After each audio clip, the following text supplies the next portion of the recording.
हैदराबाद में एक नवासे ने ऑनलाइन गेम खेलते हुए अपने नाना के 11 लाख रुपए की रकम साइबर सारिकों के हाथ लगा दी, जो गेमिंग ऐप के जरिए दूसरे के अकाउंट में मुंतकिल हो गई। रकम से महरूम होने वाले शख्स कोई आम आदमी या बिजनेसमैन नहीं, बल्कि वो पुलिस के एक रिटायर्ड सब इंस्पेक्टर हैं। तफसीलात के मुताबिक सैयद असगर अली हैदराबाद के नेशनल पुलिस एकेडमी में सब इंस्पेक्टर की हैसियत से रिटायर हुए।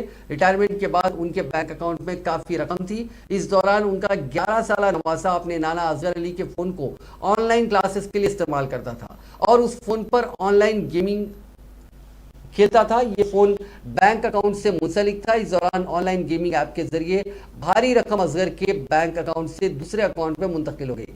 ये वाकया जारिया साल जुलाई का है। मामले का इल्म होने पर असगर अली ने जुलाई में सैबराबाद साइबर क्राइम पुलिस में शिकायत दर्ज कराई। सैबराबाद पुलिस ने इस केस की तहकीकात करते हुए सिंगापुर में ऑनलाइन गेमिंग ऑफिस की निशानदेही की और उनसे रब्ता किया। सैबराबाद पुलिस ने 5 माह की तवील कोशिशों के बाद सैयद असगर अली के अकाउंट में 11 लाख रुपए मुंतकिल कर दिए। गुमशुदा नकदी की वापसी से मुतासरा खानदान खुश है और सैबराबाद पुलिस का शुक्रिया अदा किया है। मैं रिटायर्ड सब इंस्पेक्टर वैसे अली, नेशनल पुलिस अकादमी हैदराबाद।